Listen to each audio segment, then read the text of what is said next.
Oh, I'm sorry. Did I break your concentration? Somewhere between science and superstition.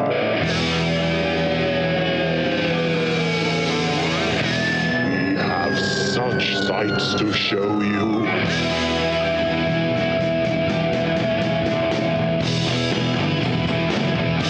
Strange Aeons.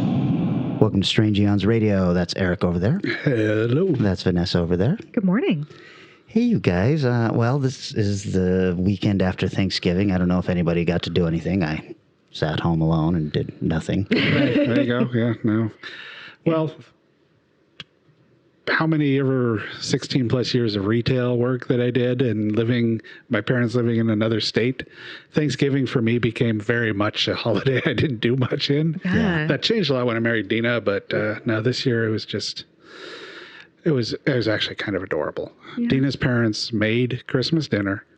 Her brother went over there, picked up Christmas dinner package for his or Thanksgiving package for his family, Thanksgiving package for the two of us, and then delivered them all.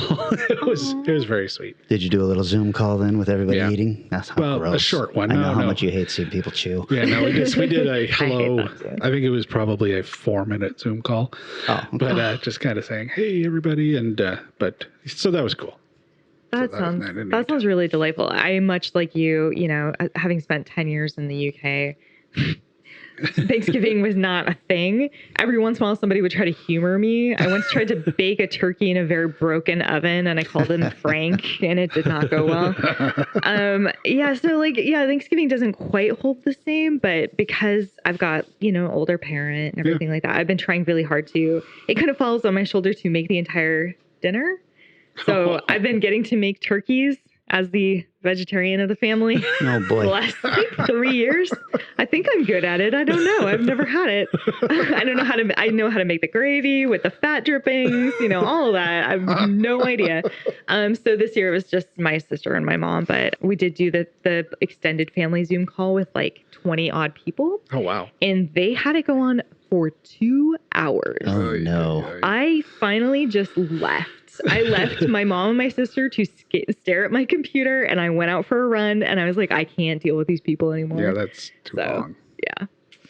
I know that there was talk, Vanessa, last episode of everybody stopping by Grandma's house to drop off food and all that. That did kind of happen in that 3 of my relatives, all from the same side, participated in it. And actually during the Zoom call, we could see this mirroring of phones where one person would be running, like driving and dropping off at the other person's house, and the other person's phone would show those people. It was very interesting. Oh man, it was very surreal. Like nauseating to watch though. It was strange. Hi, how you doing? Bounce, bounce, bounce. Oh, you're walking again, I see. Yes, it was actually kind of like, I don't know, it was a little bit reality TV-esque. It felt like, oh, what's going to happen next? Where are you going now? Like, I actually have an adventure to follow and not just listen to, my uncle's bee stories are very fascinating, but he keeps some bees, or he had to eradicate 12 stories in gets a little old. There's too many of us. When there's that many people, and we each ended up across 2 minutes maybe talking, or across 2 hours maybe talking for 2 minutes each, it just feels like rough. So yeah. Well, one of the things I wanted to bring up is how thankful I am for the friends and family we have made with this podcast. Yeah. And in specific, I would like to talk a little bit about Danny Williford today. Oh.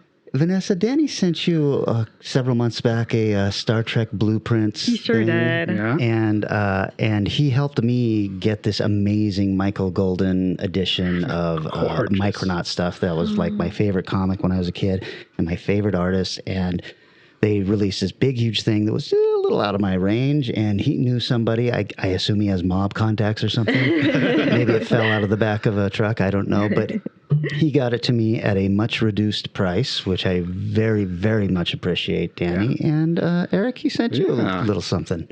The oh my gosh. Purple Rain, purple vinyl 45 single. Yes. For those of you out there that are under 40, this is a small sized album, about the size of your hand, probably a little bit smaller. And thank you, man. That's really cool. Although I'm not sure what Hold On to the Moments is, which is included in one of those like insert inside of a magazine. Right. So if that's a Prince thing I haven't heard of, whoa, holy shit. If not, would you like that back, Danny? Thank you, man. That's really, really cool. Yeah, he's great. All the people who listen and chime in and do all the fun stuff are just really, really appreciate it. Ridiculously thoughtful, just I mean, I get sent, like nice little fun pizza stuff from some people, and like, people are just really thoughtful and kind in their interactions with us. Absolutely. Yeah. All right, enough of that bullshit. One of the things I did... The charm offensive is over. One of the things I did on Thanksgiving was watch a movie that disturbed me greatly, and it was called The Dark and the Wicked. Hey, me too. Yeah. What is this? Is this like a new film? It's a rental. Yeah. And it's relentless. Yeah. There's not a lot of story going on. And in fact, if you require an explanation for your horror, you will probably be disappointed. Yeah. But I was so unnerved by this. I was watching it at night with the lights off that I had to turn the lights on in the house. And then I texted Eric and a couple other people and said, holy shit, you guys, I am so fucking creeped out because of this movie I am watching. Oh my God. It was terrifying to me. Wow. Okay. Eric? Just, was it gross or was it just creepy? It's all supernatural. There's some gore in it. Yeah, it's about a brother and sister who have been kind of separated from their folks for a long time, and they find out that the dad is dying. He's on his deathbed, basically, and they decide they're going to come back and sit with him, say goodbye one last time. Mm. And the shit just hits the fan. There's something haunting the family. Mm. Yeah. And there's no real explanation given, but really, really bad things start to happen. And it was made by the guy who made The Strangers. Home Invasion. Sure. The Home Invasion film, which I couldn't even finish because that's one of my actual fears. Damn. Oh, that's why you don't like Home Invasion. Yes. Yeah. Yes. That's a messed up movie too. Yeah. My overall impression of it was, it's really nice and creepy. It does one thing. It drives me nuts. And if by any chance we actually have younger filmmakers listening to this, let me impart a little old man wisdom bullshit on you. It's a really, really, really depressing film. It really is. And it's a family depressing film. The one problem is I always get the feeling that some of the people that write these haven't had a parent die or haven't had somebody really close to them die because there's a weird dark humor that happens between family members after an event like that. And the film has no humor at all at any point. Even just one weird smart-ass line would fit. So that always bugs me in films where it's like, we've got to be... No, you want it because that actually increases the drama. You give that moment of levity and then drop it back down again. That drop back down gets it darker. But when all you're doing is just beating people over the head with depression, eventually it kind of goes... I'm checking out of this. I'm emotionally disconnecting from this film because you're never giving me a break. Mm. And I had a little bit of that with it, but the horror elements of the film are fantastic. The performances are all top notch, which is part of what makes it depressing. So like, Jesus, come on, man. But well worth the rental. It's only like a $5 rental, I think. Or where is this available on? Oh, it's a VOD or on demand. I understood that part. Apple and Amazon. I got it off Amazon. Gotcha. I thought it was very, very scary, but then I don't even want to say it's polarizing. There are plenty of people who are complaining on the reviews that no explanation. Right. But that seems to be the main complaint because it's got like an 80% from the critics and the audience on Rotten Tomatoes. So at least it's tapping into something scary. And I have said to Eric many times, I've got this theory that I think with horror films, the scary is more important than the story. Sure. Interesting. I hadn't heard you say that before, but I feel like if you can just throw a lot of scary things at a person that they will kind of forget that not a lot is going on until after the movie is done. Yeah, I think you're really right, because there are so many films that I love that are horror films that have no real logic to them, I just don't care. And that's why short horror works so well too. Right. Yeah. So it's, I agree. I think you get them both, and you get a classic like The Changeling. You get just the drama, and you get like, okay, well, I'm not going to watch. But if you get just the scary, you become Blumhouse. Right. Right. Nobody watches some of their early films and goes, wow, the story on this was really compelling. No, it's so funny because I've never thought about that way. And as like a film studies nerd, I'm kind of annoyed at myself about it, but you're absolutely right. Because story is usually the thing that I care the most about when watching a movie. Sure. But definitely, I wonder if that's why critics in like the 70s and 80s like hated on horror so much. It's because of a lack of beginning, middle, and end. That's why I think all of us, but definitely gravitate towards The Thing or Hellraiser or some of those that do have that really good story that goes with the scares, as opposed to just the roller coaster ride of a slasher film. Sure. Right. Anybody else see anything cool? Well, or not cool. Well, I, for some reason, and I can't even explain why, watched season 4 of The Crown.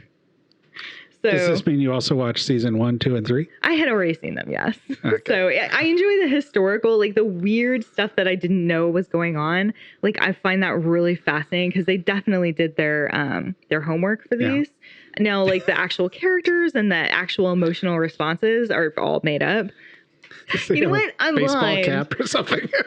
You know what? I should invest in that. I can't quite make this hat do it, but I'm slightly going blind. But that's I have a cap. Do you really? Yeah, That might be worth it. Unworn. Keep talking. Okay, awesome.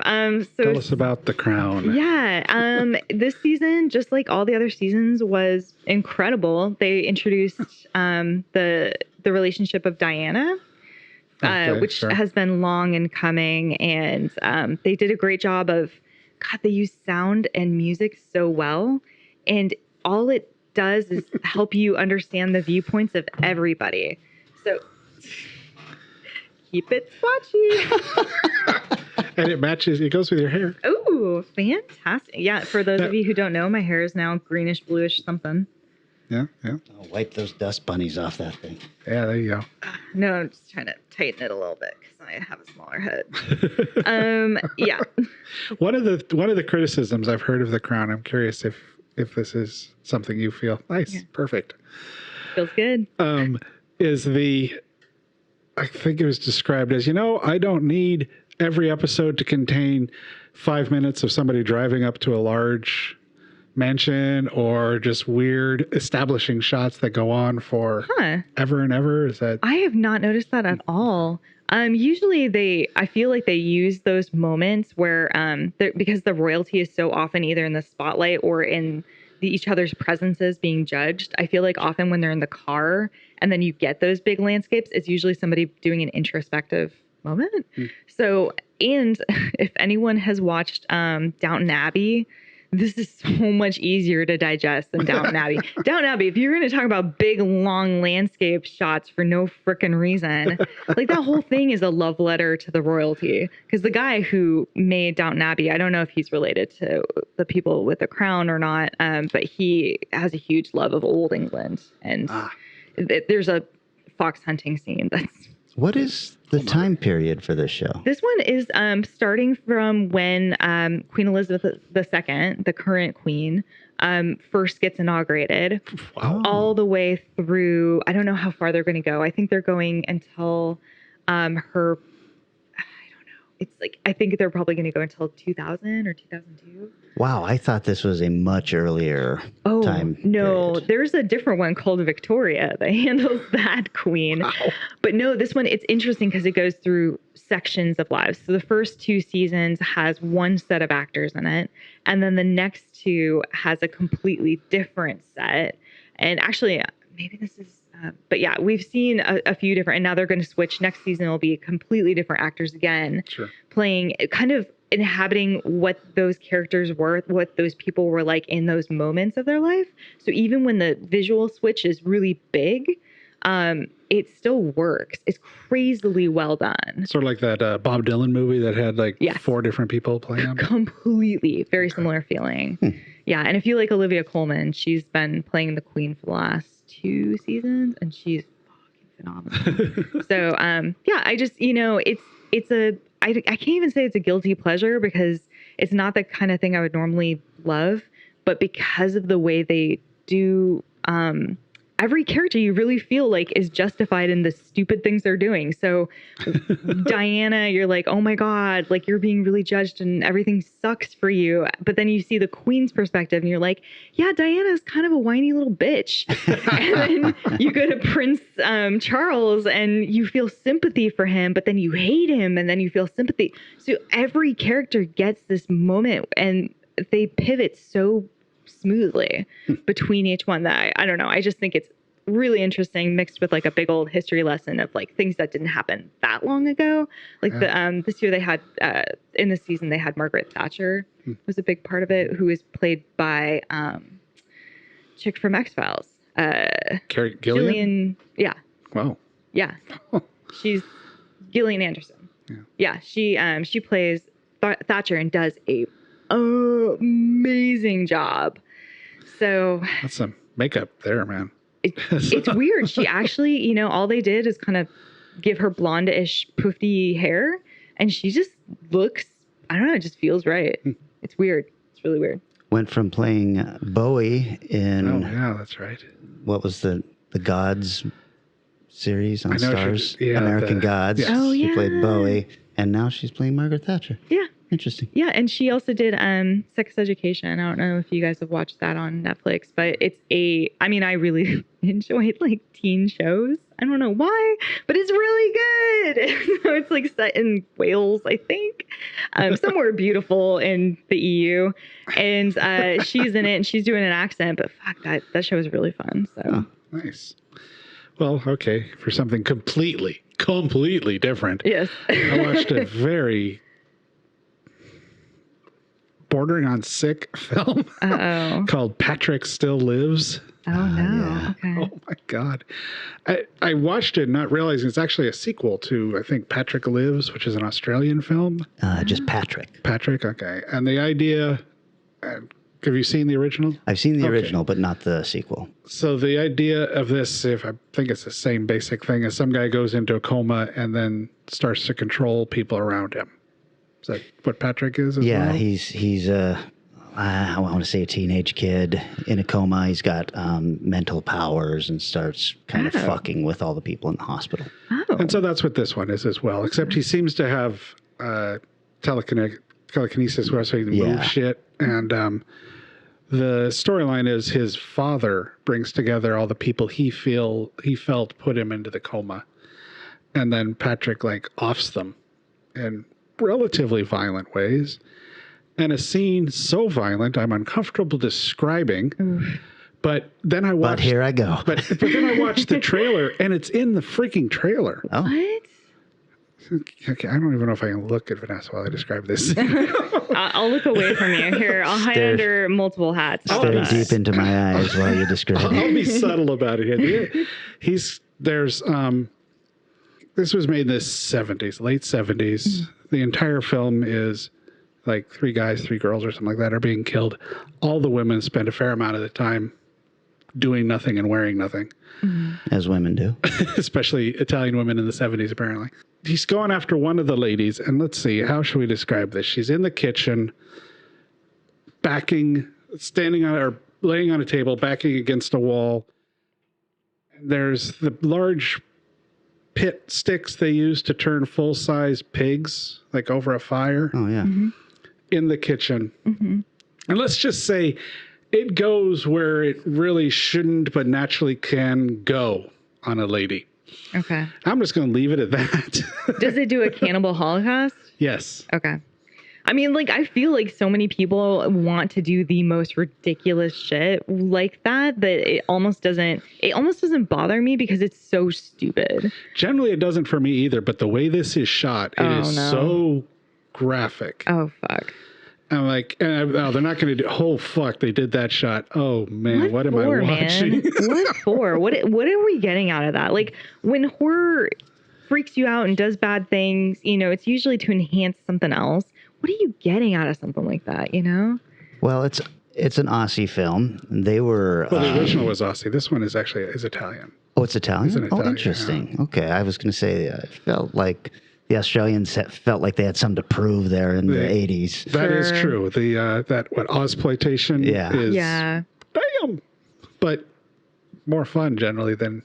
Because it's still Australian. It's hard not for a movie to be fun when there's actual Australians involved. As soon as they start talking, you're like, I like this guy. Well, their whole attitude and way of dealing with life is so good. Anything they say, you're like, yeah, let's go do that. Barbie, yeah, let's go jump off a cliff. Sounds good. I love that when the pandemic happened, they shut down. They managed to get it down to like almost 0 cases in the way they were keeping people quarantined for a certain amount of time. Then it suddenly had an explosion. And it's because a couple of the security guards at the hotel that they were keeping people quarantined decided to have sex with some of the people in the hotel. Oh my and God. Then they brought it back home and everything. And the rest of the country was like, yeah, what are you going to do? The opportunity is there. I would have done the same. I know. I love their attitude. Oh my God. Yeah, this one was directed by a guy named Mario Landi who had like 50 directing credits, including Super Sexy Market. So I kind of think where one of my favorites may be coming from. But well, this film is... Would you recommend it to someone? Have you seen the original? No. I thought it was pretty good. It is gory, if I remember correctly, and I thought it was pretty creepy, and I didn't even know there was a sequel, and now I'm curious. Would you recommend it? For you? Maybe not. You know, you're not much of an Italian horror fan to start. Does it feel like an Italian horror? Yeah. Oh, okay. Oh, yeah. Maybe. Yeah, I wouldn't say definitely not, because enough stuff is done well enough that it's worth checking out, and it borders on, you know, really hilariously bad at times. Which I do like. Yeah. But, how do you watch it? I got it as part of I don't know if it was, I think it was Severin box, you know, where you get these 5 films and it's like $70 less than if you bought them individually. I'm going, well, I'm probably going to buy at least 3 of these. Okay. So I'll take the pack and get this. They've got your number. Eric's the guy who looks at this and goes, well, I'm losing money if I don't buy these. This is the kind of film that I would lose in a friend's freezer sometime.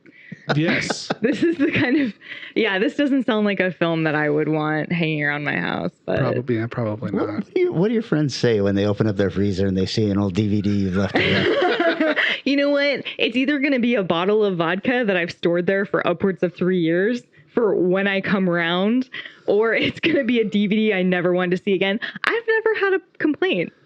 Usually somebody's just like, oh, I found this weird thing. Movie. Yeah. And I'm like, yep, either keep it or gift it. It's not staying in my house. The DVD fairy has struck again. It's like, I don't know what I did to deserve this, but I got a copy of Patrick Still Lives in the freezer. So odd. You know, I like those surprising moments for people when they just don't know why the hell their life is doing what it's doing. And that's just magical for me. Yeah, Severin does that to me a lot, though, because like they had one this Sunday that is, there's 2 or 3 films like Theater Bazaar that they're releasing, and they're releasing it with and they've got a documentary coming out that has 2 anthology horror films from like the 60s or something that have never been released in any form. I'm going, God damn it. My favorite, and the reason I love that you still collect physical media, is not irregularly either. He'll show up and he'll go, do you have this DVD or Blu-ray? And, no. And he goes, well, now you do. I'm like, oh, wow, why? Well, I ordered it, and then when I went to file it away, I see I already had it. Yes. Yes. Okay. Nope. I just had the same thing happen to me. So one of you may or may not be getting, does anybody need a copy of Candyman? Just out of curiosity. I have that. I'll take so. Candyman. Okay, great. The Screen Factory all, one? Yes, That's all good. yours. I actually you. ordered it again for I just was like, I need Candyman. It's on sale. Great. I'll throw it in the bed. That's what I did with Matinee. Yes. Showed up for sale for like, oh, it's only $18 or 10. I mean, it's really cheap. Oh, Yeah. shit.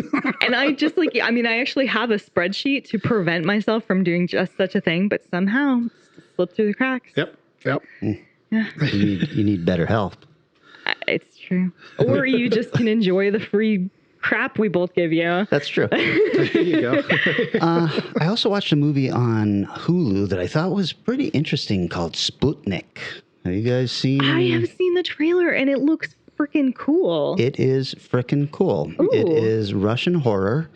And the idea is that when they sent Sputnik up in, what was that, 67, 68, Yeah, something like that.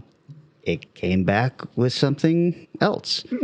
And I didn't go to look and see how true to the background story this was, because I'm wondering if they were saying that, oh, our astronauts have arrived home safely and all of this stuff, because one of them is dead on arrival and the other one has brought something back with him. Oh. And it's really well done. It's a little gory in a few places and really strongly acted by a bunch of Russian actors I don't know. And the effects are fairly decent. I think if you like, this felt like maybe if the X-Files had tackled an Alien movie, like the franchise Alien, that you might have ended up with something like this. And Nice. I watched it, and afterwards I was like, yeah, that was damn good. Hulu, you said? It's on Hulu. Cool. That's awesome. Is it, I kind of got the sense by watching the trailer that they were a little bit more of a lower budget film, because it looked like maybe it only took place in a couple locations. Yeah, it's mostly in a experimental lab facility. I mean, I think that's when you get to see actors really shine, though.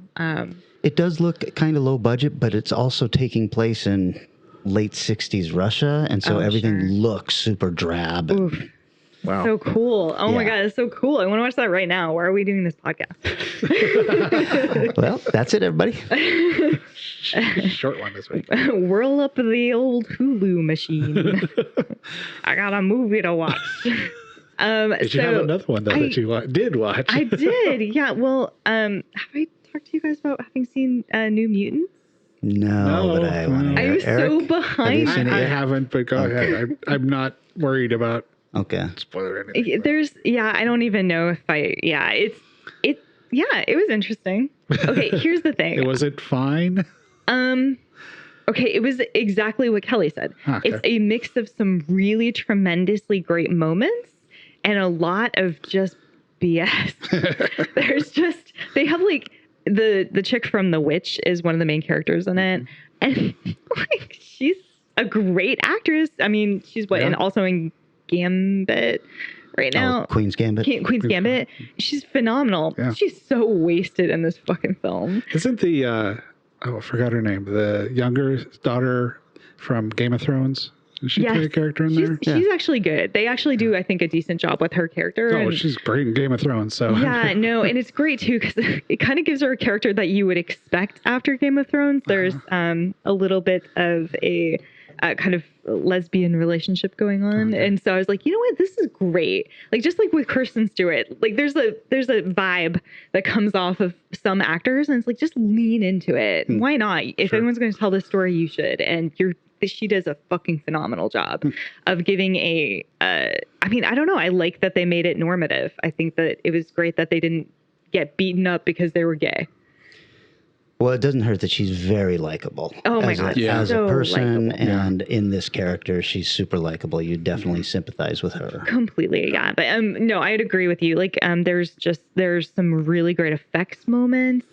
There's some really dumb story shit happening, including like the whole premise is sort of fucking dumb. Like, not the idea of a like haunted, weird, strange, God knows what's going on in this place, hospital that these people are kept in, but the actual structure of this thing is dumb. It's really dumb. And I think every time they bring out something big, it ends up being really stupid. So, yeah, I don't know. Like at the end of the day, I love X-Men. And it's been a big thing through my childhood. I was really into Fox Kids X-Men, which I know is dumb because a lot of people actually watch the comics, and that was where they fell in love. That's where I went. And then all these like new mutant style movies, I've just hated. I just hate them. There will be a scene here or there I like, but so this film to me was better than all of those, but not as good as any other X-Men content. I can see that.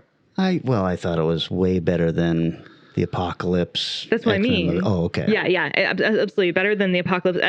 Everything starting from what is it, like First Class or whatever. Oh, I liked First Class a lot. Why? Yeah, no, I like that one because I could watch Magneto go hunting Nazis with his mutant powers all day, and Charles Xavier hit on chicks at bars because he could read their minds. I was like, yeah, it's the 60s, baby. I could watch it. It wasn't until, the last half of the movie where they got together and put the team together that I was like, oh, the X-Men, boo. I think that's what I felt too, but I also can never forgive them for their casting of Beast. I just really hated, is it Jamie Bell who plays him? Oh. There's just something, I just disliked it. Oh, okay. Yeah, I mean, Beast is my homeboy. Okay. So yeah, and he has almost no time. Maybe that's why I don't like these movies. One of my problems for the X-Men movies is when I was younger, Colossus was always one I really liked, and he has just been completely shit on by the movies. Completely. All right. Yeah, that's exactly how I feel. I do like it when I have to say I loved the part of Deadpool where they were kind of making fun of what they had originally messed up with Deadpool by making him like mute when like his whole thing is being able to be like a wacky crazy guy.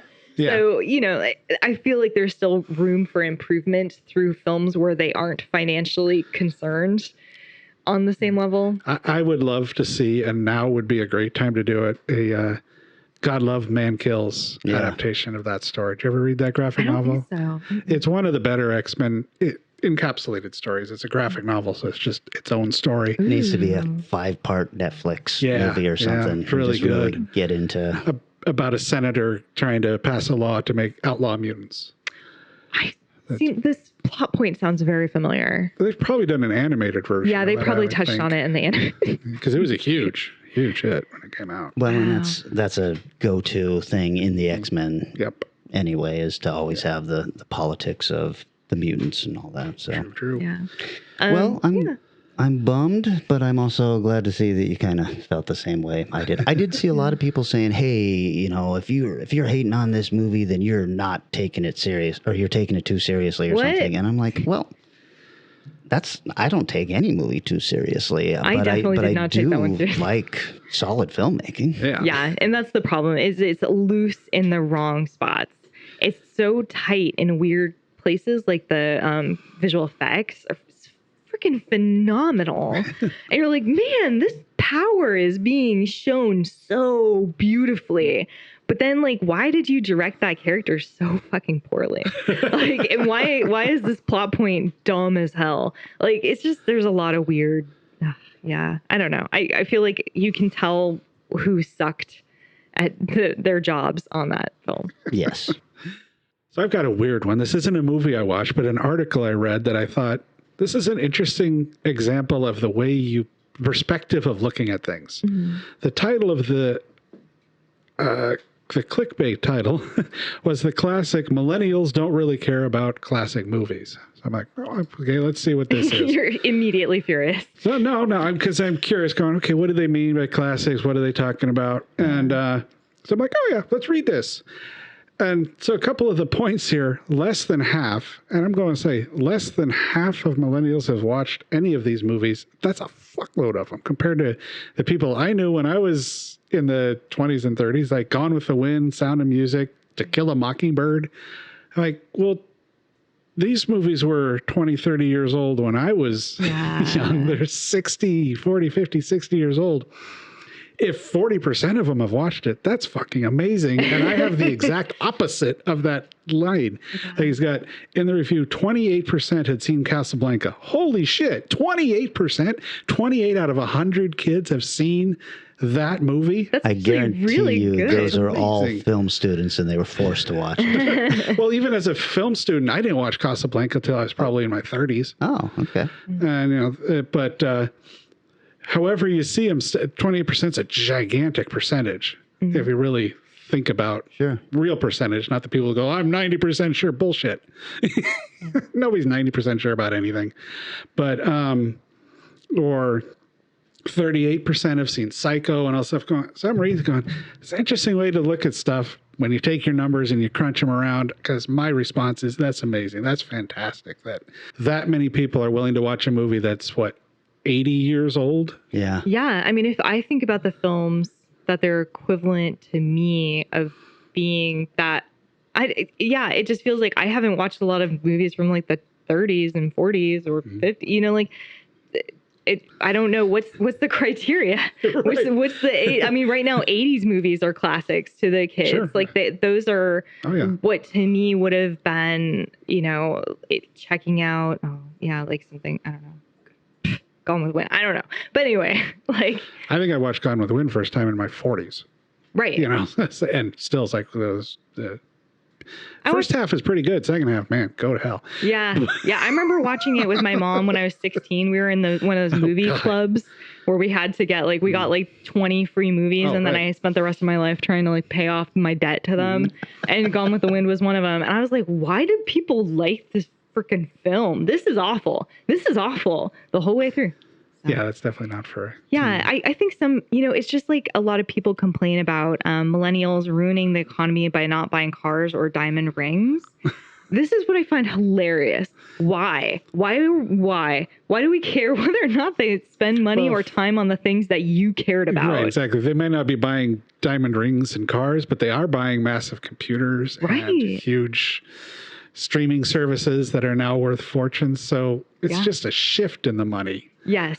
And whatever the stalwart was for the 50s and 60s, it's a different world now. Yeah. Stop trying to live in that time economically. And be angry that it's not the exact same thing that, and now I feel like a lot of the younger generation's a little more aware.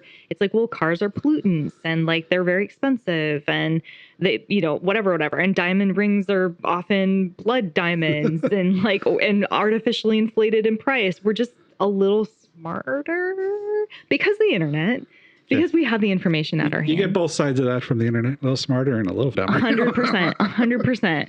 QAnon would not exist otherwise.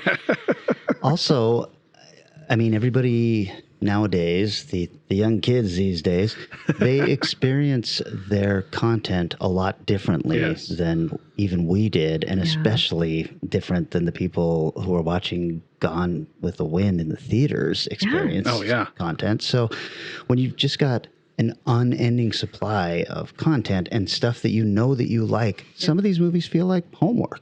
And they are. I mean, that's why I watched a lot of these movies is either I wanted to sound smart or I needed to for some dumb class. I wanted to be the cool kid who saw every Woody Allen movie. And dang it, I did at the time. And why? I get to be nice and, oh, really? Because I've never liked it. Right. Never liked him. I hated him on screen. Yeah. His writing was good. He wrote some really good movies that he's not in. Yes. But he bugged the shit out of me. It's just like, hey, Bob Dylan wrote a lot of great songs, but I don't like listening to him sing them.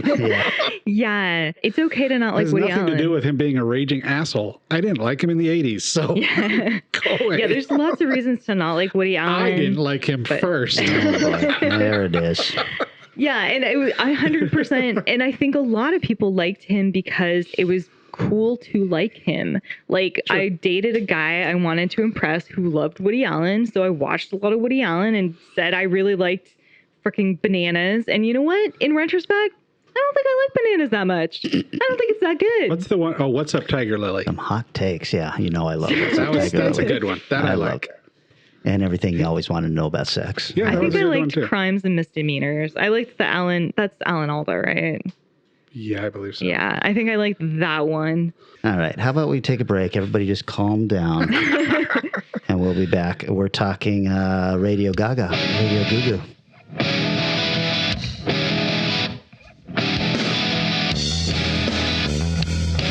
Hey there, good buddy. If it's trouble you want, you got it. This is CB McCall, 10-4. CB McCall, a 23-inch long cargo carrier with a built-in CB radio. CB McCall. Speaking the mic and it comes out through the truck cab. Bearmaster's heading your way, except it was all tricks. There's the Smokey Bear CB patrol car. I'll block the road. Look out, Smokey. I'm coming through. And CB McCall's arch rival, the Bear Masher. Banged up, tough, and full of tricks. You smashed the roadblock and kidnapped my partner. Catch him at the crossroads. Each truck with detachable trailer, swing open doors, movable figures, and 18 wheels. Plus, the Bear Masher has a bear trap, spring-loaded catapult, and battering ram. Not this time, Bear Masher. CB McCall, Bear Masher, and CB Patrol Car. Comes with booklet that teaches you CB radio talk. Over and out, good buddy.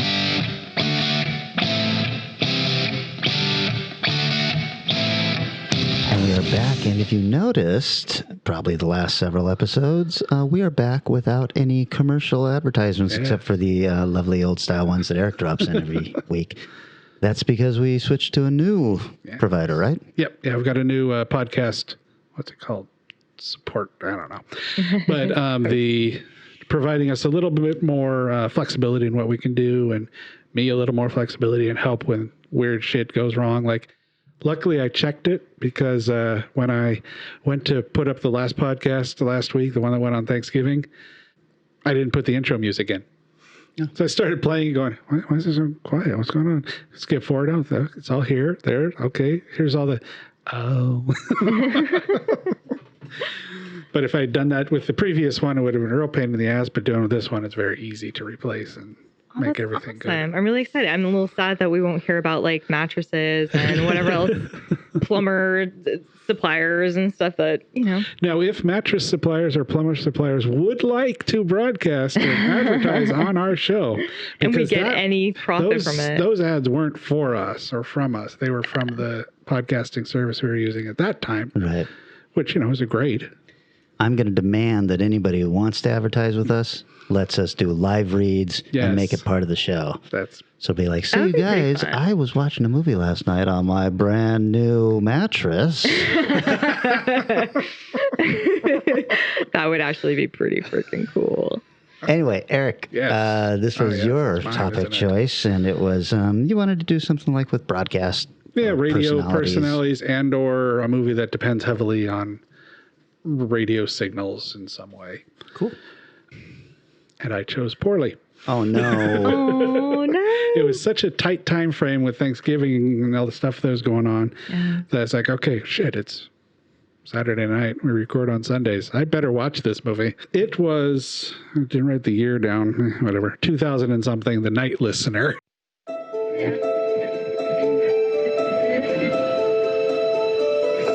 Each night, he tells his stories to the world. From the studios in New York City. I'm Gabriel Noon, and this is Noon at Night. Take this with you. We're publishing it next quarter. Then he read a story he couldn't forget. I've read your book. I really liked it. I can't believe it's you, man. You could, whoever he is. It's Donna, Pete's mom. Hello. We'd love for you to come to the house and visit. Really? Hello? The number you have reached is not in service. Now, You know anyone who actually met Pete Lowe? in the search for the truth, I did some research. There is no record of any Pete Logan in any kind of hospital. they've been drawn into a mystery Ever thought about a voice print? It's me, Pete. They're as good as fingerprints. that has a deadly secret. Where's Pete? There's no way I'm taking you to see him. No way. You have to call the police. Wait. Your story doesn't have an ending, Gabriel. What do you want? Say it!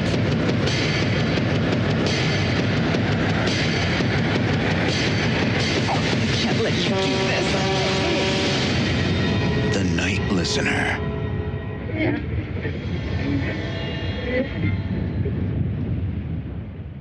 I think it's 2019 or something, isn't it? Isn't it brand new? I'll find out. But hey, it was on CBS All Access. Oh. Since I have that for my obsessive Star Trek. And, yes, same. Right. Other 100%. It was like, oh, great, I'll just watch it there. But it is available to rent in other formats and stuff, so it's not hard to find. Why don't you tell us about it, and I'll find out what year it is. Okay, that sounds good. It has a Rotten Tomatoes rating, which I think is probably accurate, of 40% from critics and 35% from the audience. Okay. It did, however, have a $4 million budget and a $10 million worldwide box office, so it did all right, because it did not have an advertising budget that was that large. Wow. It's from 2006, so it's not the one I'm thinking of. Okay. It had a open in 1,300 screens in the U.S. when it first came out, so it had a pretty wide release. It was directed by Patrick Stettner, whose only real credit I could find otherwise was The Business of Strangers. He also was a co-writer on it, but all of his stuff he's written is stuff he's directed. This was based on a novel by Armistead Maupin, who wrote the novel and 4 miniseries called Tales of the City, which I'm not familiar with, but... and some guy named Terry Anderson that if you click on his link on IMDb has nothing. Like, why is this even a link? It goes nowhere. But why this movie should have been good... Let's see. The lead lady in it is Toni Collette. Oh. Yeah, my crush. That's right. From Knives Out, Hearts Beat Loudly, Hereditary. Have you seen Heart Beat Loudly?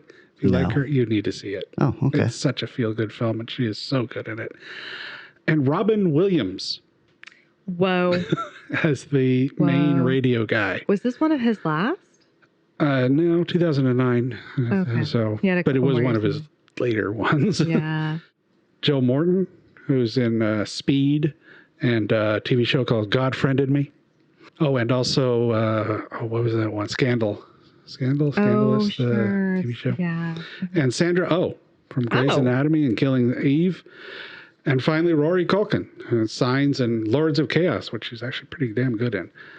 Yeah, I like him. Yeah, so I'm looking at this cast going, tasty. This is going to be so good. On the basic write-up, as I described on IMDb, in the midst of his crumbling relationship, a radio show host begins speaking to his biggest fan, a young boy, via telephone only. But when questions about the boy's identity come up, the host's life is thrown into chaos.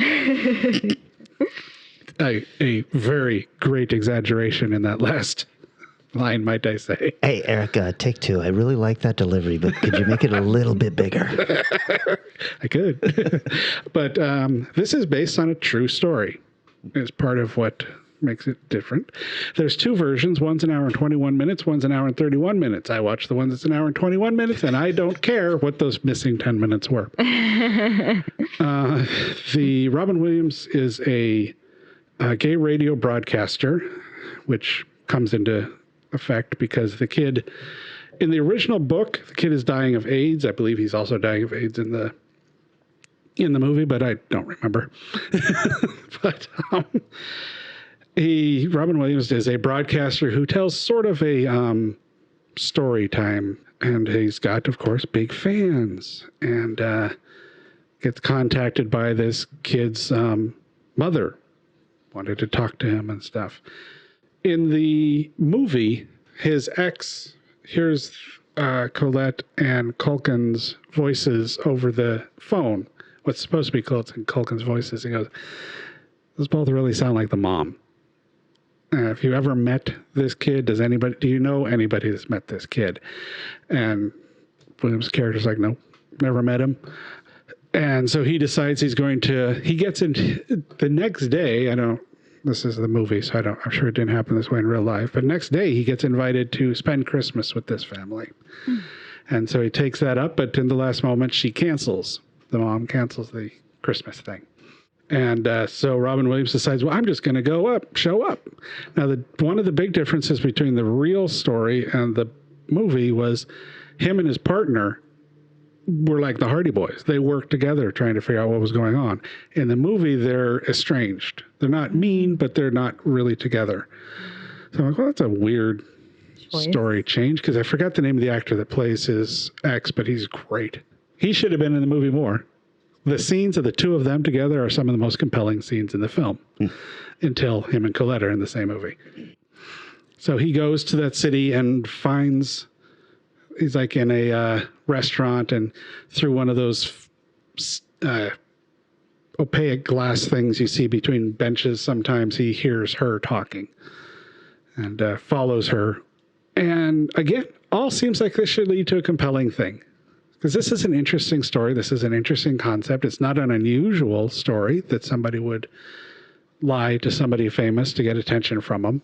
I mean, it's an actual like syndrome. Sure. Yeah, isn't that catfishing? Isn't that what that well, that's what it's been turned into in modern times. But I mean, it's actually a psychological wanting to be near a famous person or feeling more, elevating yourself. Because she not only lied to him, he lied to the whole town.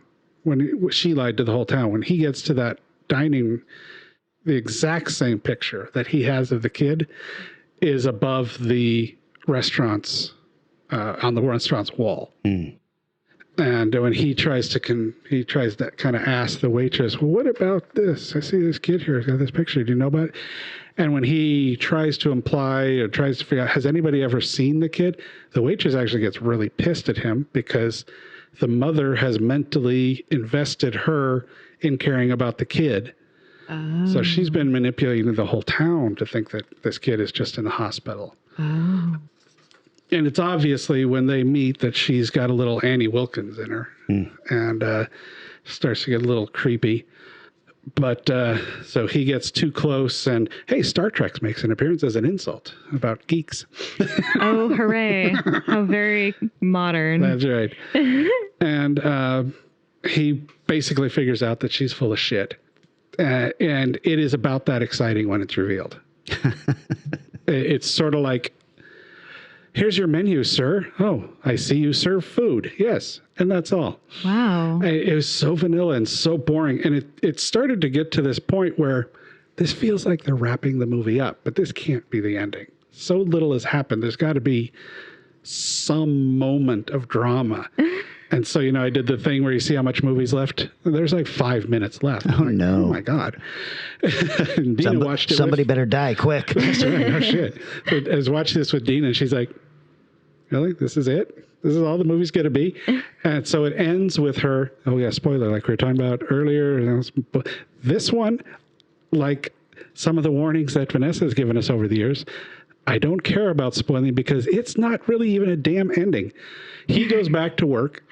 It's revealed that she wasn't actually blind, and she's there someplace renting an apartment, explaining to the real estate agent that her son is in the hospital and she needs a place close to where he lives so she can visit him easily. And that's the end of the movie. Like, wow, all right.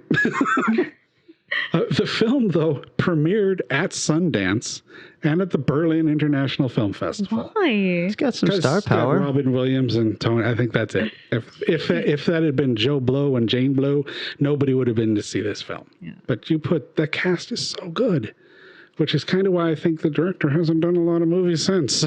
Yeah. Like, dude, you messed up Robin Williams and Tony. Come on. Yes, my final note on the film was, well, shit, that was disappointing. Based on a true story. The story was used in a 2002 episode of Law and Order, Criminal Intent, because every story is used by every crime story. But it borrowed far more from the book. The movie is real. The movie's fairly faithful to the original story until he gets on the plane to go visit her, which is interesting because that first part of the film, when it should be the setup and be sort of boring, and then he gets on the plane and it gets really interesting, that first half was pretty good. It was well done. It was well moved. The mystery was built well. Then he gets on the plane and he starts to unravel the mystery and it gets really boring. Like, how did you do this? Let's see. The book tour, he had a number of famous people come to him and say when he was touring with the book, the writer is touring with the book, that they'd had that happen to them as well. Wow. Robin Williams and Rory Culkin both have the same birthday. Ooh, that's Trivia a fun fun. fact. Ooh. Wow, boy, we're really digging deep on the trivia barrel here. Mike LaSalle of the San Francisco Chronicle described it as a movie with lots of heart but no heartbeat. It feels infected by a malaise, yet the film is intelligent and integrity and can't be dismissed. That's actually a pretty good description. Because I felt invested in watching it, but the ending was so disappointing that it really just colored the rest of the movie. I just wonder if actually it's not that the film can't be missed, but the story itself can't be missed. Yeah. But, that's...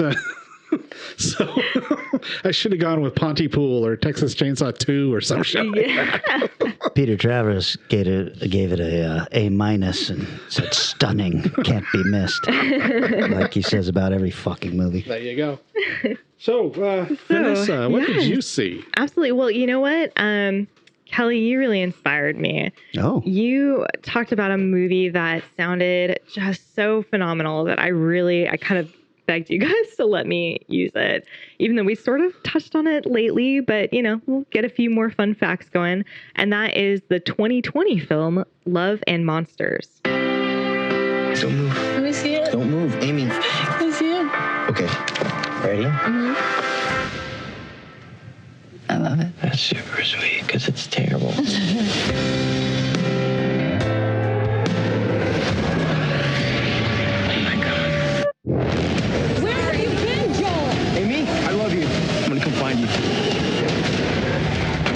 The day of the monster uprising was the day I lost everyone. Only a small fraction of humanity survived and moved underground. I've been scanning for Amy the entire time. And now I finally found her. Joel! Hey! Joel! Amy, is that you? Oh my God! Hey! How far away is Amy's colony? 85 miles. It's an impossible journey. Everything will try to kill you. Don't fight. Just run and hide. Okay. You really got me going. You got me so I don't know what I'm doing. You all alone? Me too. You don't have to talk about it. They got me now. You want to come with me? So I can't sleep at night.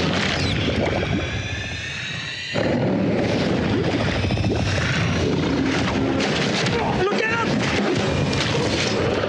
Is that a samurai sword? Yeah, it is. Yes, it is. Listen to your instincts out here, man. What if I have terrible instincts? You'll die. Super encouraging speech. You made it all this way for a girl, huh? You ever hear of the term fool's errand? No! Amy! I miss you so much. We have lost this war. We could still take our world back. You're more of a survivor than I thought.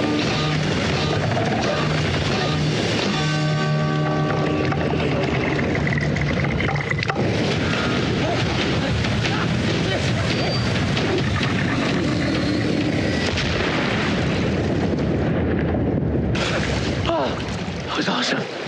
Oh, I feel like Tom Cruise.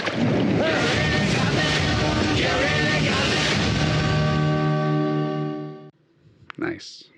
Now, this is a online rental film. I purchased. I'm sorry, it wasn't rental. I had to purchase it to watch it on Amazon. That was my only choice. It's got the between version of it now. It was $20, and I couldn't.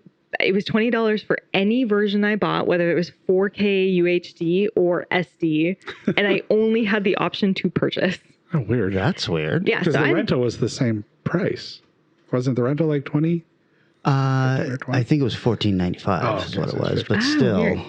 Yeah, I don't know what shifted, but that's the only. You know what? It's fine. I sure hope that this is going to be a positive review after dropping $20 on it. That's exactly how I felt. I was like, this movie better not suck. have to leave my TV in the freezer for this one. The whole thing, That's shove right. it in.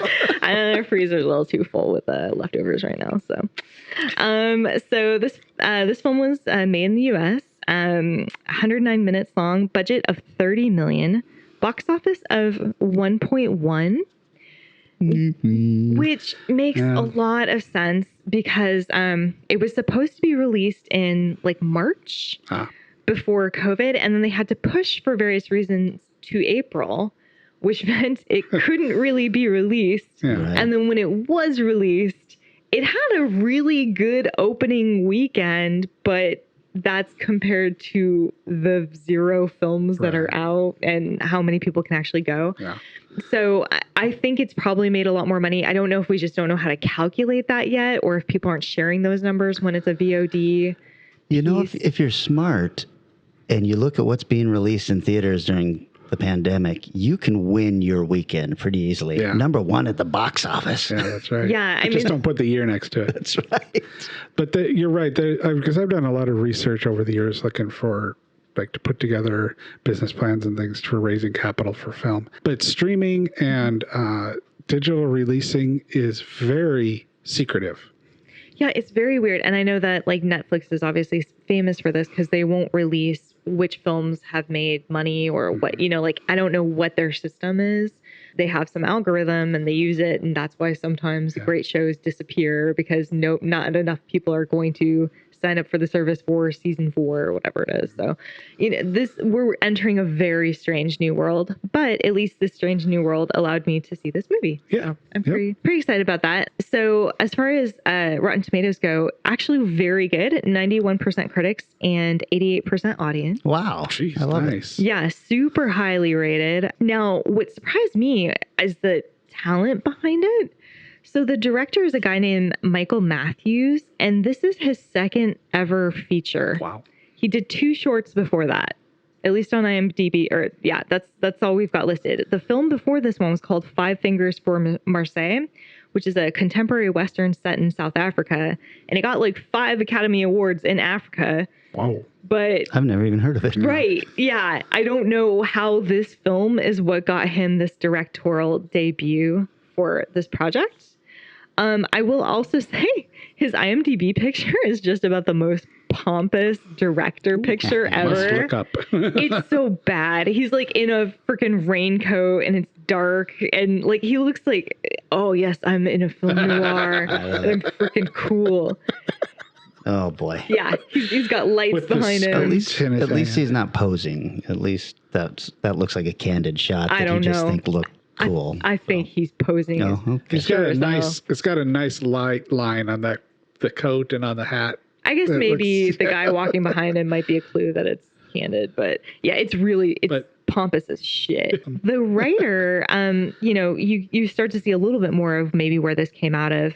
Brian Duffield. He's only done 10 things, but that includes the Divergent series, which was kind of his first big thing. And then he also did Jane Got a Gun, which I'm not a fan of, but I know a lot of people liked. He did Babysitter. He did Underwater, Babysitter, Killer Queen, and Spontaneous, which I heard is very good. And soon to be coming out, Vivian Hasn't Been Herself Lately, which I don't know anything about. But so he doesn't have a ton of credits, but the credits he has is pretty strong. Yeah, no kidding. And then the other writer on it, Matthew Robinson, I don't know what he contributed. He did like Monster Truck and Dora and the Lost City of Gold. Also, the 2020 Golden Globe Awards. I don't know what that involves, but writing really cheesy jokes I guess for actors to say really. Yeah, and not worrying about internet. not getting a reaction this time because nobody could actually sit in the audience. Exactly. I think where this really comes out of is the producer Sean Levy. Now, this producer had done a lot of directing projects before, like Stranger Things, Real Steel, Night at the Museum, and is also going to be directing Starman. As far as producing, he produced those films as well, but he also did Arrival.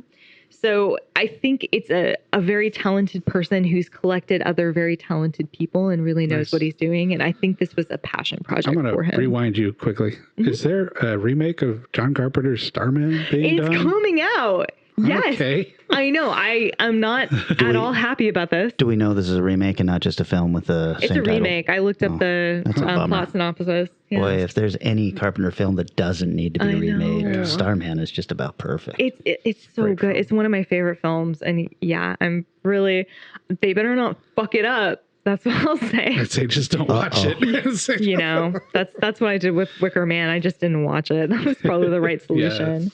Yes. The stars in it, super good talent. You've got Dylan O'Brien playing Joel. You guys would remember him as Thomas from Maze Runner, like all the Maze Runner films. Sure. That's definitely where he came out of. Well, I remember him as Styles from the Teen Wolf TV series. That's what he's also known from. That's kind of what he ended up doing afterwards. And did you know he was the voice of Bumblebee in the Bumblebee movie? I did not, but I did love that movie. I loved it too. I don't know what that talent actually involves because Bumblebee doesn't say a whole hell of a lot. Oh, good point. But he talks to radio songs. Come on, Groot. Exactly. Some talent presented by Vin Diesel and just making weird little noises. It's true. Just saying Groot. It's true. Ooh. Yeah, exactly. I'm loving this kid. Like in the Maze Runner, my favorite thing about the Maze Runner was the amount of effort he put into running. He's really good at just running on screen. I've never been so impressed by somebody just running. Do we have a new Tom Cruise? Is that what you're saying? He like falls over and he slides and slips and everything about it seems like he's putting his whole self in it. So I was very impressed with him. Jessica Henwick plays the love interest, Amy. She's in the new Blood of Zeus thing. She's actually got a long history of being in a lot of Avengers style stuff. So she's in Iron Fist as Colleen Wing. Mm-hmm. She also was in Underwater. She was that chick that cried a lot. Yeah. And I freaking hated her in that. IMDb credit. Chick that cried a lot. Cried a lot. Just freaking stop. And then I like that movie a lot, but that bugged me. And then Game of Thrones played Nymeria Sand. So she's been bopping around for a little while. She started off, fun fact, in St. Trinian's 2. Which is very special to my heart because the first film I ever worked on was St. Trinian's 1. Oh, nice. So, yeah, both pieces of garbage, but nonetheless. I feel close to her. You also have Michael Rourke, which I know Kelly had pointed out before when he'd seen it. He's been in 125 things. He kind of plays this older man character. All I can say...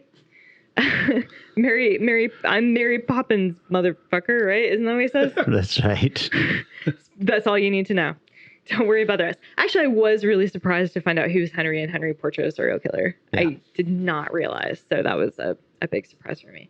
Dan Ewing, who plays the guy with a yacht in this movie. He's basically the hot Australian man. He was in 595 episodes of Home and Away. Which I love. I was like, this guy looks really familiar. And when I lived in England and was a student, Home and Away would play every day. And me and my roommates would sit and watch it. And it's just a dumb Australian soap opera. But damn, it was good. It was a good, fun soap opera. And last but not least, Ariana Greenblatt, who plays a little girl named Minnow. And she was in the Avengers film as young Gamora. She hasn't done a lot else. She was just in Scoob as the voice of young Velma. But I think she's got a good career ahead of her. She was really good. Yeah, she was really fun. So you guys have both seen this, right? Yes. Okay, fantastic. So the story it's great because we kind of start off with this VO, which is always terrifying. You're like, where are we going with this? It's like, let me catch you up on what happened in the world. It's like, oh my God, I hope this is going to be not terrible because we've introduced a mechanic, but actually really fun mechanic. The voiceover is a really neat, has some really neat uses in it. Introduces us to the space that we're going to be living in for 100 and something odd minutes. The world has ended. Basically, there was an asteroid headed towards Earth, and so they threw a lot of nukes at it, I believe. And then the fallout rained back down onto Earth and mutated a lot of the Earth creatures, mostly the bugs and amphibians, to be supersized, giant killers, much more dangerous, monstrous creatures. It's what you get when you work against science and go off movies and TV as your relevant way of dealing with, an asteroid coming through the Earth? I know how to get this. Yes. Somebody call Aerosmith. We need music. Yes. It's very on the nose. It's very telling. It knows what it's working with. There's a lot of nods to other classic B movies from the 50s of, remember when these giant ants were the scary creature. It's interesting because they throw us right into the plot. there's no like, I thought this film was going to be a big part of him trying to find his girlfriend who he had lost 7 years ago on the day of the big thing that happened. But no, he's already found her. He's been talking to her on the radio for a week. He's basically gone through hundreds of radio channels, just calling out, trying to find it. There's a bunch of little underground bunkers where different people are kind of surviving together in these little packs. And he's found her, and he's, we're just kind of introduced to this life of loneliness and sadness that he's in. He's basically become the default chef for his little people. He's not any good at it. He's never allowed to go outside because he sucks at fighting. He has like a freezing problem. So no matter what happens, he just stands there and just looks at it really scared, which is pretty beautiful. And so all of his sort of bunker mates are just like, no, stay here. Really, no, stay here. One thing that's nice I thought about that is they're not belittling him necessarily, but they know the truth where he should, what his strengths are. Yeah, exactly. It's not like a bullying thing where you might normally see in this movie. Yeah. Absolutely. And in fact, the reason why he's feeling bad is it's really nice. He's like, it's a lot like being in a college dorm, which actually, if you think about it, this kind of situation would be. And everyone in his like colony is hooked up with each other. So just everyone's banging all the time, and he's just alone to hang out with this cow and this like robot that doesn't work. So he's just like, I need something in my life and I have nothing. So on one particular breach that occurs, and everyone's, like, no, it's fine, but there's this breach, but it's scary and we lost somebody, but don't worry about it. He's like, no, I'm gonna go. I'm good. I'm ready to have an adventure. Like, they didn't let him fight, and so he snuck out, and it just didn't go well. He's set up for disaster. I love that they introduced his character in such a useful way of saying, this is who we're dealing with, and we're going to send him out into the world, and these are the stakes. It's about the journey. This is the film that is... so it's just another one of those dumb movies of people just walking. It is, but it's so good. I mean, he's going basically trying to get something, like 80 miles or something to where this radio, other colony is, this other radio point that he's trying to get to, the love of his life. And he's passionate, desperate to get there, will do anything he can to get to his girlfriend he hasn't seen in 7 years. Don't worry, I'm sure everything's fine. They haven't seen each other since this day. But anyway, have you guys seen, In the Loop? The horrible Amazon series that's based off of the Really Good Art. Yes. Where it's this kind of these beautiful landscapes at the end of the world, or some strange near future with odd robot things or creatures or whatever. That's what it reminds me of a lot. There's a lot of visuals where they go to these wide shots, and it's like at one point he's walking over a bridge and there's like a school bus in the water below, and it's on top of an enormous dead ant. And he'll be like walking along a cliffside, and they pull out, and there's like these strange like insect pods on the side of the cliff. It's just, the details are so cool that even if there was no story in it, it would be a lot of fun to watch. Yeah. But as it is, it's a great story. You're following this guy. He meets a couple of other really neat characters, an older man and a young girl who he travels with for a little bit. They teach him a lot about the world he didn't know. And you watch him grow and learn how to deal with things in a way that he has previously been completely incompatible with. And he has this habit/hobby of drawing. Then in the beginning, he sucks.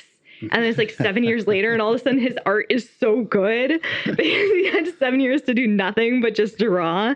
And so he's making this sort of monster manual as he's going through the world, where every time he encounters a creature, he's like... Gary Gygax. It's so good. It's so good. And it's like, he doesn't quite know what they are, and then he'll like cross it out once he figures out what the monster actually does.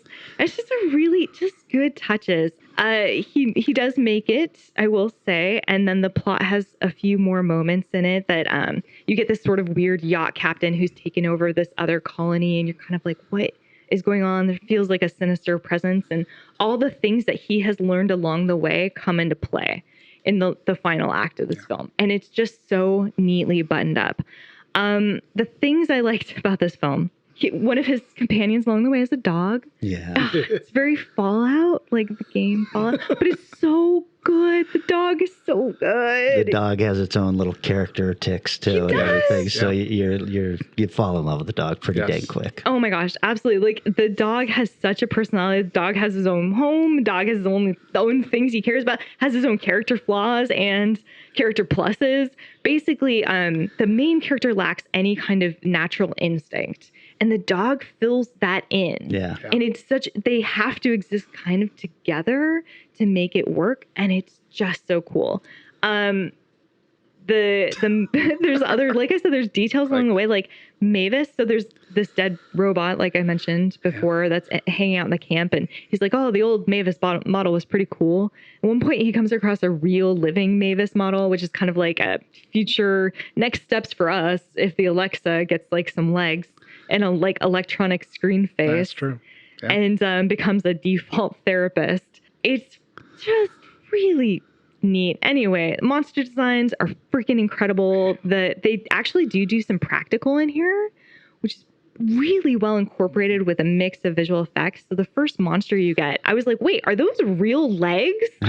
Real giant bug leg? Oh my God, it is. And then, yes, okay, then we have some visual effects, but like really well married together. So it gives it a really great feel. It's a love letter to a lot of previous sci-fi horror works. And there's just a lot of really great details. Quick question. Yeah. What is the connection to radio broadcasting, though? That's a great question. So the radio comes into play in that is his connection to the girl that he's trying to seek. He has spent all this time on the radio, and as he travels, he's got to find there's very few moments where he's able to use the radio to check back in on her or on his camp. And one of those moments is using perhaps the robot to radio in and check. And then when he gets to the other side, he radios back to the previous place and, kind of has one of those moments of perfect. Yeah. Like I do care about the people I abandoned every single time. I was like, how many times are you going to make this journey? Like, how many times are you going to be like, oh man, but those people are really what was useful. But yes, radio definitely plays a pretty strong role in this. For some reason, he's good at that. He's good, but only kind of good at a lot of things. But in the world has been depopulated by like 90%. So that's like, hey, you know how to cook ramen? You're our chef. The things I don't like about this, there's kind of multiple endings. And one of those endings doesn't make much sense in context. There's a lot of we are going to stay in this bunker or leave this bunker for whatever reasons. And one of the bunkers really probably shouldn't leave where they are for numerous reasons. And I'm like, why? Okay, whatever. There's a small weird, the characters are developed really nicely. And at one point they kind of blow the book. They're like, okay, we've got this really satisfying moment. Everything's cool. The characters that have grown and become who they are. And then they just kind of regress for a second. And I'm not sure I dug that. Yeah, there's a few turns. There's a few emotional turns that don't make a lot of sense. There's a young girl that he encounters with the old guy, Mary Poppins dude. And the young girl starts off being like, oh, you're dumb. You don't know what you're doing. You're going to die. And then she decides she loves him and he's like one of her favorite people very quickly.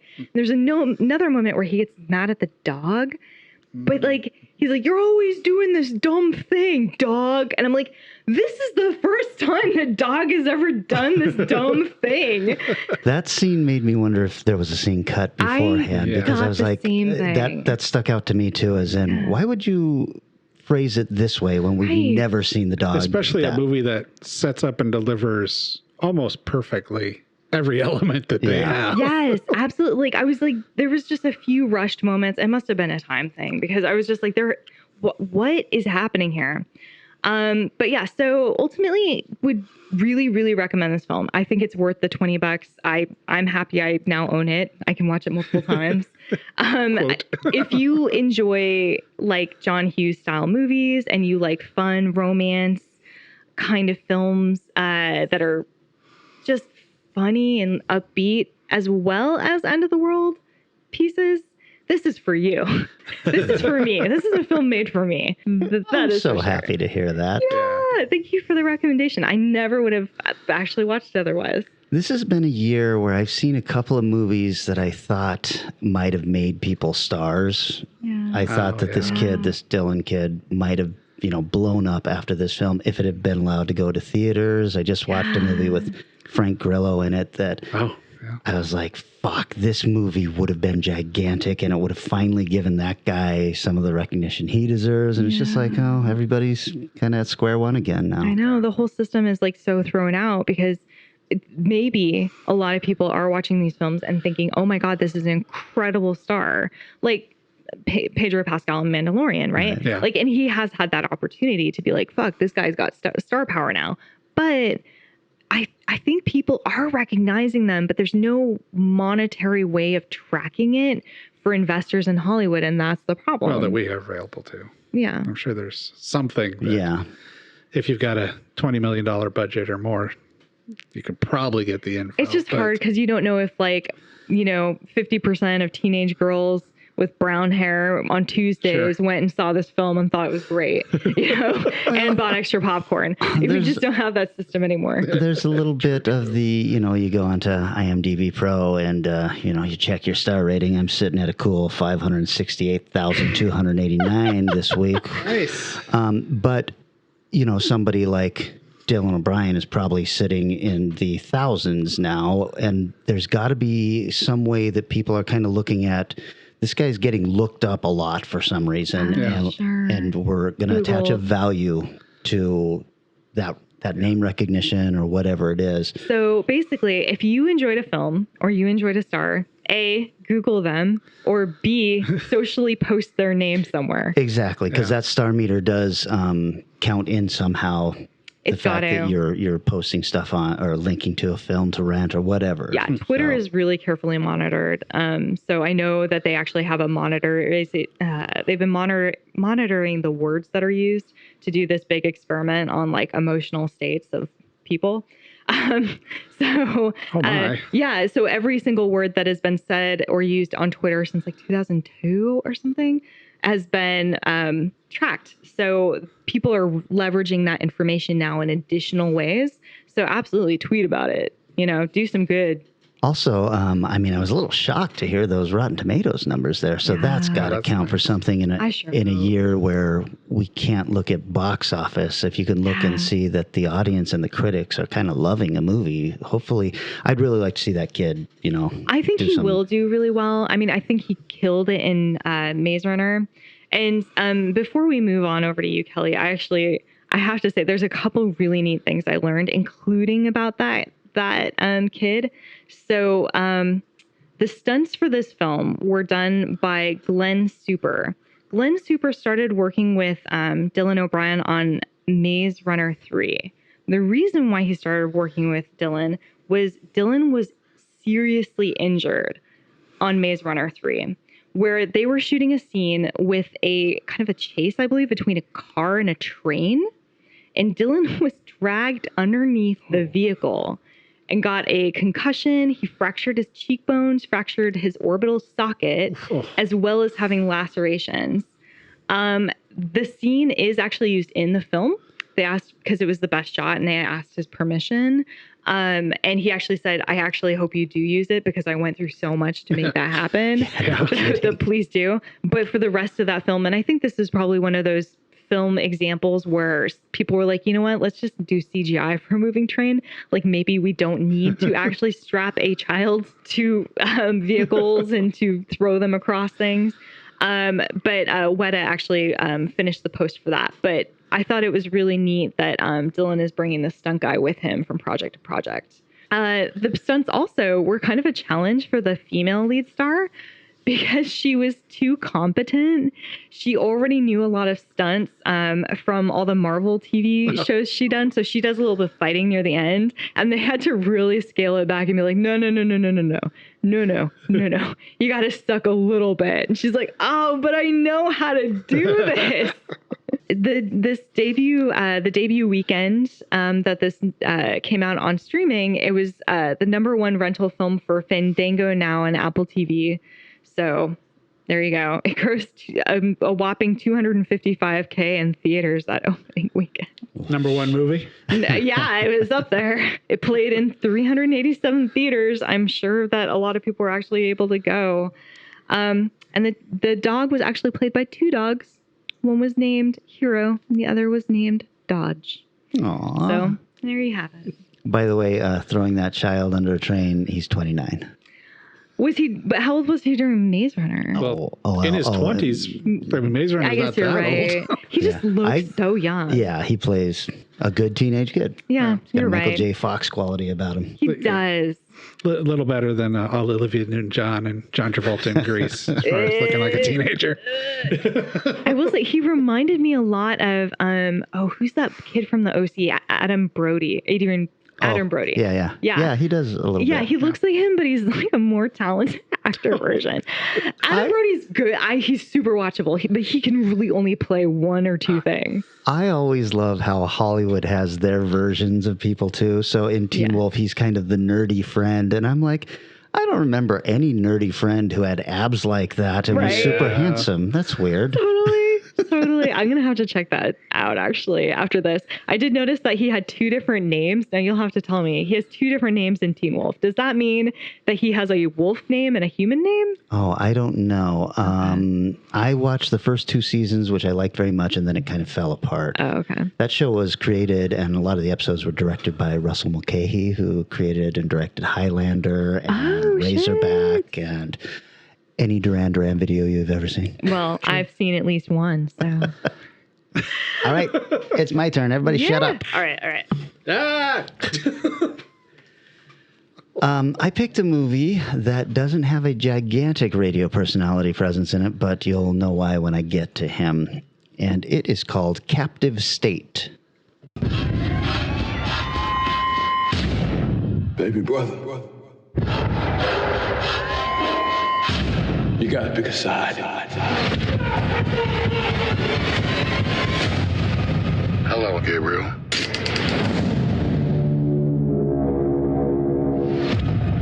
I want a lawyer. You and I both know those days are gone.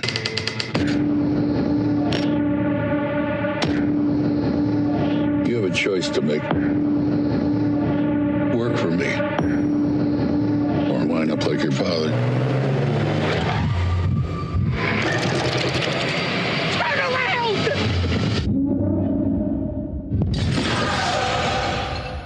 We don't have much time. Before first contact, we were fighting amongst ourselves. We needed the legislators to show us a better way. They're protecting us from anarchy. Tell our friends down below they got our full operational support. Harmony, peace. It's a lie. They're gonna take everything. What do you want me to do? As long as we fight back, we got a chance. We're facing a full-blown insurgency known as Phoenix. Put your hand up. The networks communicate. They're planning something big. The team goes tonight. You ready? No one gets taken alive. Hello, Gabriel. You have a job to do. I've got a plan. I have faith in you. Light a match. Ignite a war. I can take the risk. Get back to the way that things used to be. It's like I said, those days are gone. Time's up.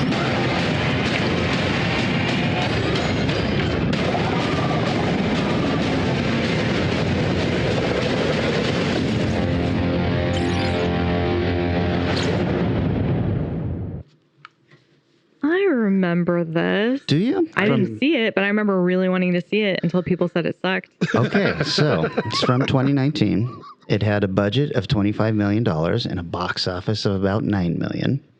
Wow. The Rotten Tomatoes critic score is 44%, and the audience is 37%. And I have theories on this. Okay. I'm so curious. It stars John Goodman, who you might know from King Ralph, Hey. The Flintstones. and the yellow M&M. Is he really the yellow M&M? For a couple of years he was. Oh, Jesus. Yep. It also stars Ashton Sanders, who was in Moonlight and Equalizer 2, and Jonathan Majors, who you would probably know as Atticus, the lead in Lovecraft Country. Okay. So the story starts with a very tense situation. A police detective who's driving his wife and sons out of what looks to be a military coup or something like that is going on. All the streets are shut down. There's flashing cops at the end of every street, and he's like driving around trying to kind of figure out what to do. And every time he turns a corner and sees that, he whips the wheel around, and cops are starting to yell at him and everything. He gets stopped at a police blockade and decides to stomp on the gas and run, and they go busting through barricades with cops chasing them and everything. And then they end up in this very long, empty tunnel with something at the end that is scaring them very much when they see it. And you see these figures kind of start walking towards him, and his wife is like, back up, back up, back up. And he starts trying to back up, and then they are instantly vaporized into clouds of blood. Just and the two sons are alive in the back seat, and we see an alien, and it is a pretty fucking cool looking alien. It crawls up on the hood of the car and looks at them, and these spikes kind of pop out of its back, and you're like, holy shit, look at this. 10 years later. A lot has happened. So we're now in Chicago, 10 years after an extraterrestrial force has invaded the Earth and now occupies it. So our story mostly follows the two sons that we met earlier on, but it kind of touches on the life of everyone who has been affected, not just the survivors of an occupying alien force, but the natural idea of there would now be human collaborators with these aliens. And I think that's probably where the low score comes from. This is a story about humans in a world that has been occupied by aliens, and you see the aliens, or an alien in that first scene, and then an alien in a later scene, and that's it for the aliens. It is all about humans, a resistance force that is being built up, and all of this stuff going on. It's very political, and it's got a lot of echoes of stuff that has happened recently in other countries, and even in this country a little bit.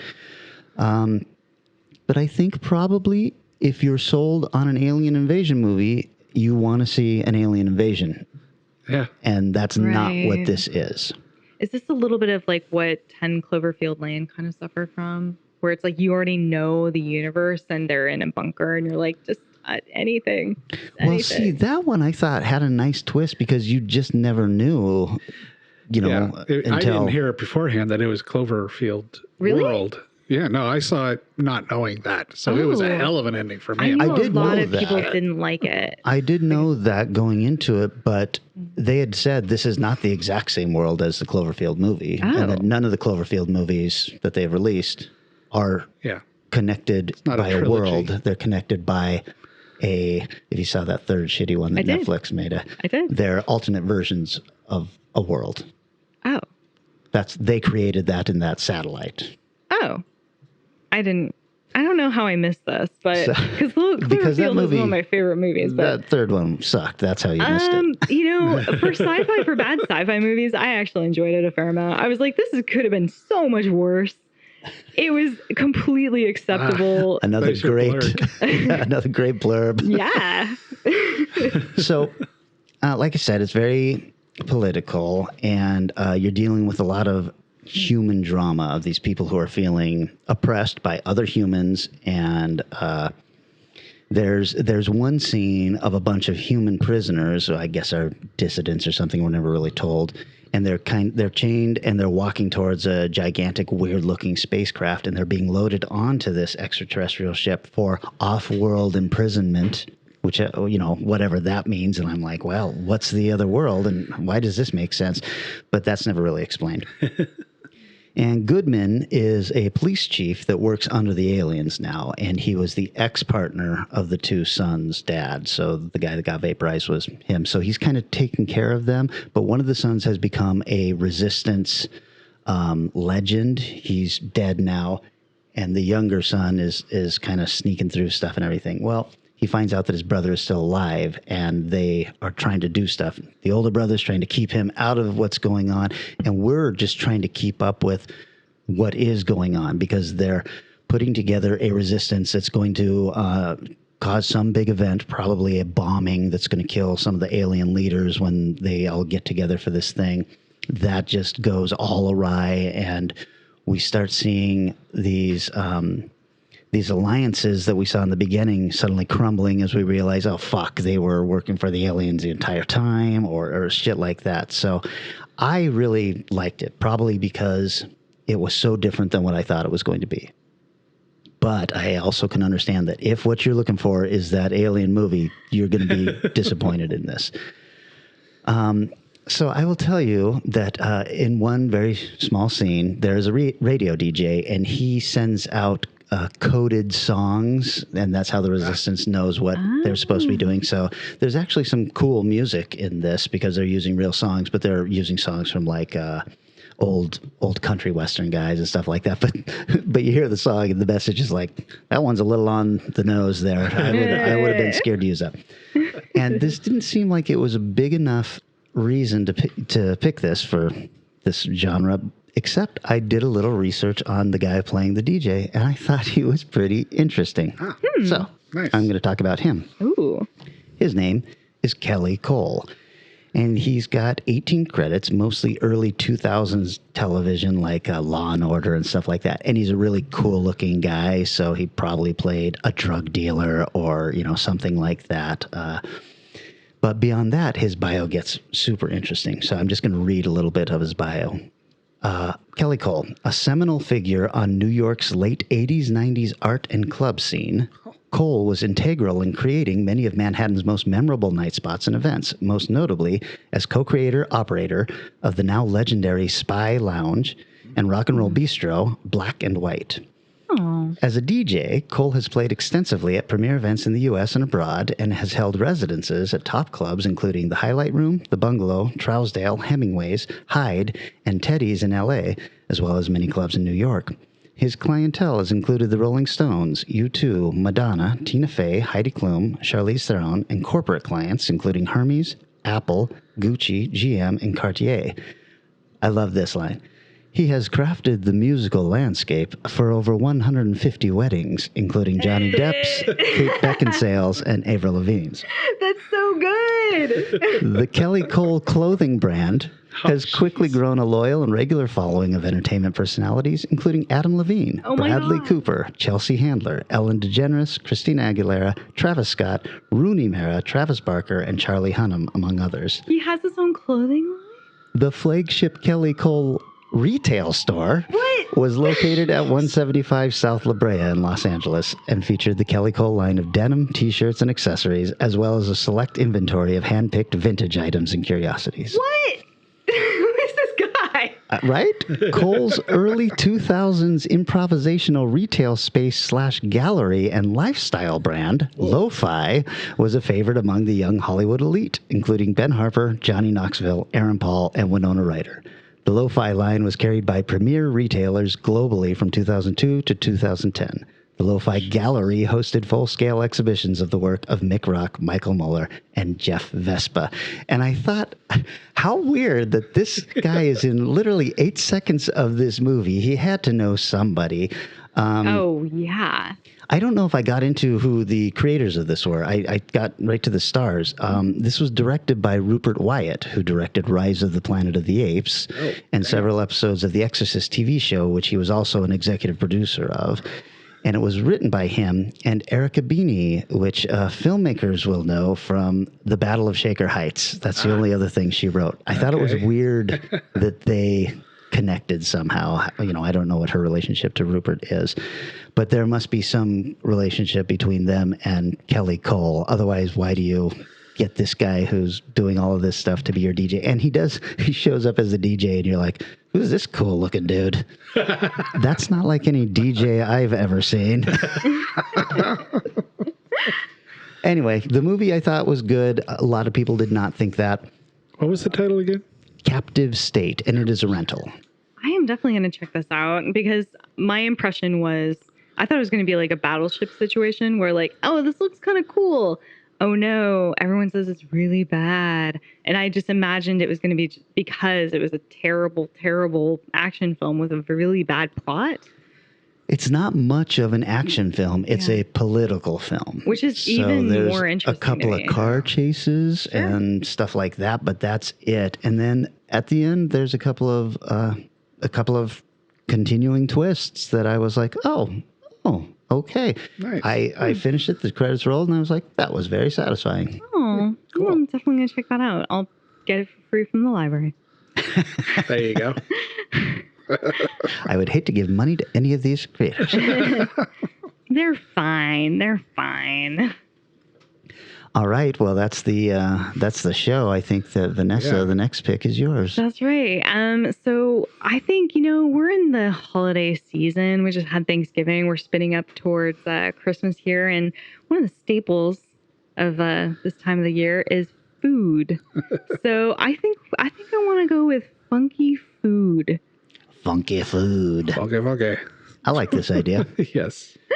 So a scene with food, or food needs to really play a pretty big part in it. Either this plot pivots around food, or there's a very big food scene. Like I know we talked about in the House 3 or 4 or whatever with that pizza. That's right. Like that, something where it's like really stand out.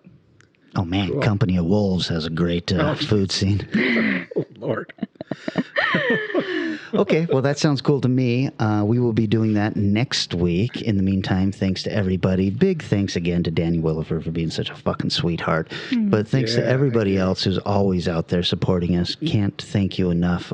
There's really no other reason to do the show if you guys aren't behind it. So that's why we're doing it. We really appreciate it. Thank you. Yeah, thank you. All right, we'll be back 1 week from now. We're talking funky food. Yeah. Our show is recorded somewhere high above Naval Station Everett at the nexus of all realities and is engineered and produced by Eric Morgret. Our theme music is Strange Aeons Part 1 by the band Nightshade and is used with permission. Find Strange Aeons Radio on Facebook, Twitter, and Instagram, and wherever fine podcasts